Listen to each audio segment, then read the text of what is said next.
자, 그 수험국제법으로 이제 진행을 하는데 이 교과서는 이제 어떻게 만들었냐라면 김대순 교수님 교과서하고 이제 정인석 교수님 교과서, 그 다음에 각종 교수님들의 이제 중요한 논문들 이런 것들 이제 짬뽕해가지고 뭐 100% 표절입니다. 뭐 제 창작은 뭐 하나도 없고 100% 이제 저작권 위반으로 이제 만든 이제 교재인데 이걸 만든 이유는 교수님들의 교과서가 훌륭하죠. 거기 뭐 주옥 같은 내용들도 있고 빠진 내용들도 없고 다 좋긴 한데 우리가 단기간에 국제법을 정복하기에는 좀 불편한 교재예요. 그걸 통해서 여러분들이 뭐가 시험 문제가 나오고 어느 정도 분량을 답안지에 기술하거나 할 건지 이런 것들을 파악해내기가 하실 수는 있지만 시간이 오래 걸려요. 그래서 그 교과서들을 제가 임의로 목차를 달아가지고 답안지에 쓸 수 있는 편지에 따라 이제 정리를 한 거니까 여러분들은 나중에 답안지에 옮기실 때 이 교과서에 있는 목차, 이 교과서에 적혀져 있는 내용 정도로만 답안지에 기술하시면 되는 것이고 뭐 이 외 것을 뭐 더 공부하신다거나 절대 필요 없습니다. 제가 뭐 장담드리건데 뭐 여러분들 뭐 수많은 논문 복사해서 읽으시고 뭐 그렇게 하시는데 절대 필요 없어요. 그냥 나올 만한 것들은 여기다 다 옮겨놨어요. 그리고 이 교재가 나온 지 이제 4년이 됐는데 4년 동안 이 교재 범위 바깥으로 나간 시험 문제가 단 한 번도 나온 적이 없습니다.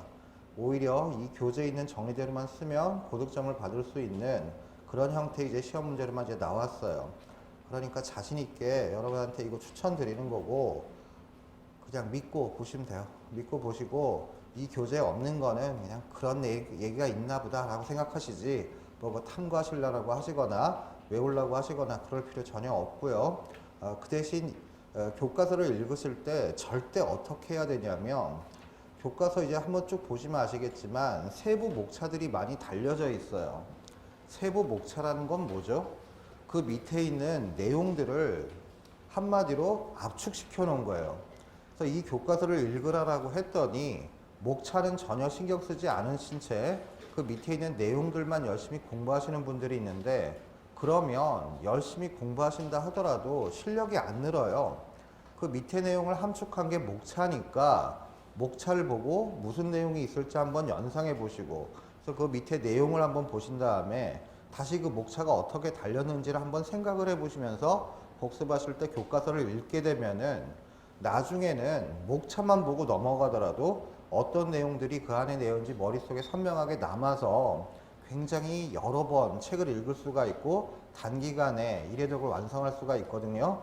그래서 여러분들이 꼭 공부를 하실 때 그날 배웠던 내용들의 이제 목차들을 쭉 한번 보시면서 내가 배운 내용들이 선명하게 기억이 나는지 그걸 되짚어 보시면서 복습을 하시는 거 그게 제일 좋은 공부 방법이에요. 자, 제1장으로 가보죠. 제1장 이제 국제공동체의 이제 역사적 전개 과정이라고 되어 있는데요. 뭐 시험하고는 이제 무관한 파트죠. 하지만 이 파트를 분명히 이해해야지만 그 뒤에 것들이 이제 제대로 이해가 되는데 제1절 자 우리가 시험 과목으로 삼고 있는 국제법이라고 하는 것의 그 의의가 뭐냐? 그래서 그 1번 의의 보시면은 법이라는 건 원래 국제 공동체를 구성하는 요소들 간의 권리와 의무를 규정하는 거 이걸 법이라고 합니다. 이렇게 법이 필요하다라는 거는 국내 사회나 국제 사회나 다를 바 없는데요. 그래서 로마 시대 때부터 내려오던 유명한 법언이 있는데 그것이 뭐냐면 교섭이 있는 곳에는 분쟁이 있기 마련이고 분쟁이 있는 곳에는 법이 필요하다는 법언과 같이 국제사회도 당연히 법이 필요한데 그래서 국제법이 만들어진 건데 자 그럼 여기서부터가 이제 의의죠. 국제법이란 국제관계에서 자신의 이름으로 행동하고 그 행동에 대해 자신의 이름으로 책임질 자격이 있는 자들로 구성된 여기까지를 한마디로 줄이면 국제법 주체라고 합니다. 자기의 이름으로 행동하고 자기 이름으로 책임을 지는 자 이걸 국제법 주체라고 하는데 이렇게 국제법 주체들로 구성된 국제 공동체에 있어서 그 주체들과 객체들 간의 관계 이것을 규율하는 법 이걸 국제법이라고 해요. 국제법의 주체와 국제법의 객체 간의 관계를 규율하는 법 이걸 국제법이라고 하는데 그 한국어로는 이제 국제법이라고 하고 영어로는 인터내셔널 로라고 하는데요. 이런 단어가 어떤 과정을 통해서 형성이 됐느냐? 그 두 번째 국제법의 이제 형성가 보시면은 16세기에 비토리아라는 분이 계세요. 이 비토리아라는 분이 이제 국제법의 이제 시조라고 불리우는 분인데, 이분이 과거 로마 시대 때는 로마 시민들 사이를 규율하는 시민법이라는 게 있었고, 로마의 식민지 사이를 규율하거나 로마 시민과 식민지 간의 관계를 규율하는 법을 만민법이라고 했어요. 만민법을 라틴어로 유스 겐티움이라고 부르는데, 그래서 16세기에 비토리아라는 분이 로마 시대 때 이 만민법이라는 유스 겐티움을 국제법이라는 용어로 최초로 언급을 하셨다가, 그 후 17세기에 이제 주치라는 분이 국제법은 국제법 주체와 주체 사이를 규율하는 법이니까 이 사이 간자 요것을 삽입해 가지고 가운데 인터라는 단어를 삽입했어요. 그래서 유스 인터 겐테스라는 단어를 쓰면서 이걸 국제법이라는 의미로 사용하시기 시작했습니다. 그러다가 지금 쓰는 용어인 인터내셔널 로라는 용어는 18세기에 제레미 벤담이라는 분이 최초로 이제 명명을 한 것이고요. 동양에서는 휘튼이라는 분이 국제법의 요소라는 책을 썼는데, 이걸 중국에 머물던 선교사 마틴이 중국어로 번역하면서 만국공법이라는 단어를 썼어요. 이게 동양에서의 국제법의 기원인데, 지금 쓰고 있는 세 글자 국제법이라는 단어는 일본학자 미스쿠리 린쇼가 이제 처음 명명했던 것이고, 그냥 상식적으로만 알아두시고, 자, 로마자 2번. 국제법은 그 시기적으로 전통국제법과 현대국제법으로 나눠지는데요. 전통국제법이라는 건 1648년도 웨스트팔리아 체제로부터 시작해가지고 2차 세계대전이 끝날 때까지를 전통국제법이라고 부릅니다.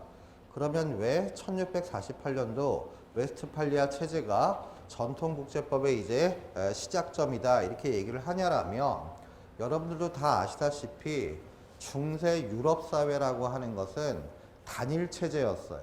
어떤 단일 체제냐면 교황을 최정점으로 해서 그 밑에 봉건 군주들이 있고,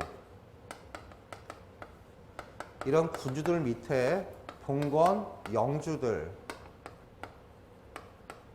존재하는 교황을 정점으로 한 단일 체제였어요. 그러니까 국제법의 주체와 주체 사이를 규율하는 국제법이라는 게 존재할 이유가 없었어요. 단일 체제니까.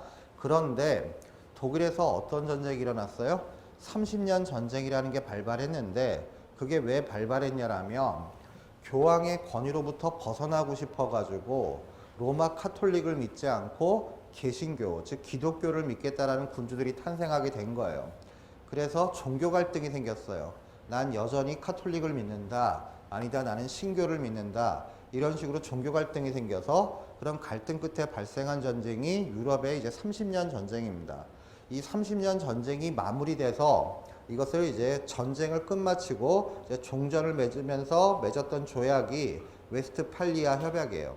그래서 이 웨스트팔리아 협약을 통해 가지고 민족 중심의 독립국가들이 탄생했어요.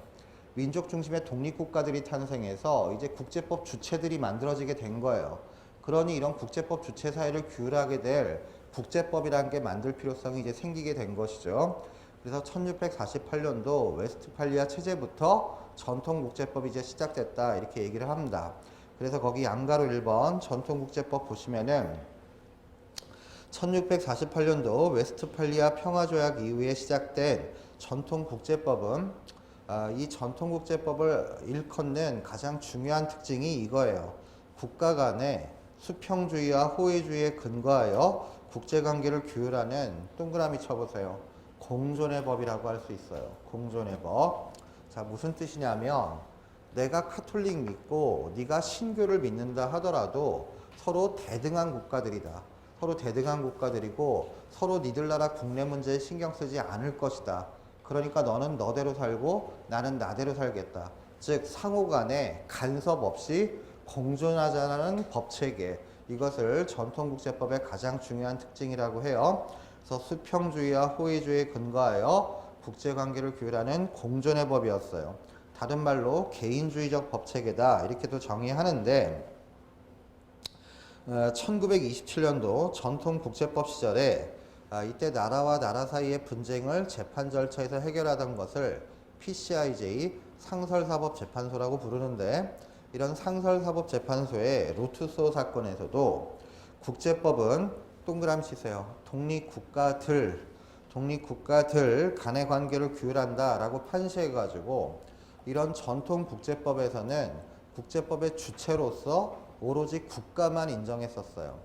국가만 국제법의 주체로 인정하고 공존의 법체계 이게 전통국제법의 이제 특징인데요. 자 넘겨보시면 그런데 이런 공존의 법체계이던 국제법이 2차 세계대전이 끝나면서 이제 변화를 가져오는데 그래서 2차 세계대전 이후에 국제법을 현대국제법이라고 하는데 왜 변화가 이루어지게 됐냐라면 과거 1차 세계대전, 2차 세계대전을 이제 지나면서 국가들이 이제 생각을 해봤더니 이렇게 2차 세계대전이라는 전쟁의 참화 이걸 왜 겪었는가 한번 생각을 해봤더니 독일 같은 나라가 유대인을 학살하고 평화를 파기하면서 전쟁 준비를 함에도 불구하고 영국이나 프랑스 같은 다른 국가들은 독일의 국내 문제에 간섭할 수 없었고 그래서 그런 인권 참상 상황들 이런 것들을 막을 수가 없었다라는 반성적 고려를 한 거예요.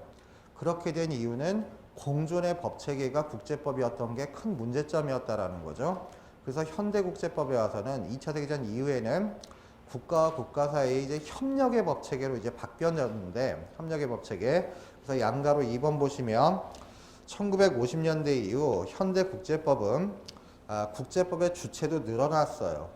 여전히 주로 국가 간의 관계를 규율하는 게 국제법이긴 하지만 현대국제법에서는 국제법의 주체가 국가만인 것은 아니에요. 그래서 제한된 범위 내에서는 국가와 다른 국제기구 또는 심지어 국제기구 상호 간의 관계 또 국가와 개인 간의 관계 이것도 규율하는 법으로 이제 발전이 됐어요. 그러면서 다양한 분야에 걸쳐 전통국제법을 수정해서 이게 키워드죠. 공동선에 바탕을 둔 공동체를 지향하는 협력의 법체계. 그래서 과거는 개인주의적 법체계였다라면 현대국제법은 공동선 이것을 지향하자라는 협력의 법체계로 이제 발전되어 가고 있는데 그럼 지금까지 본 전통국제법과 현대국제법은 어떤 차이점들이 존재하느냐 그 표를 보시면은 전통국제법에서는 로투소 사건에서 PCIJ도 언급했다시피 국제법의 주체는 오로지 국가만이 국제법의 주체였어요. 그리고 2차 세계대전이 끝날 당시까지만 하더라도 전 세계 국가라고 해봤자 60여 개 국가밖에 없었어요. 그래서 전통국제법에서는 국제법의 주체가 이제 소수였습니다. 그런데 현대국제법에 와서는 일단 국가 숫자도 200여 개 이상 늘어났을 뿐만 아니라 국가뿐만 아니라 여러 국제기구들도 국제법의 주체가 되고 여러분이나 저 같은 개인들도 국제법의 주체가 돼요. 따라서 그 주체가 소수다라는 특징은 현대국제법에 와서는 이제 상대화돼 가지고 그만큼 더 늘어났고요. 그다음에 두 번째 보시면 구조가 전통국제법에서는 조금 이따 자세히 설명하겠지만 분권성이 가장 중요한 특징이었습니다. 분권성 어려운 단어가 아니라 즉 권력이라는 게 나눠져 있다라는 거예요.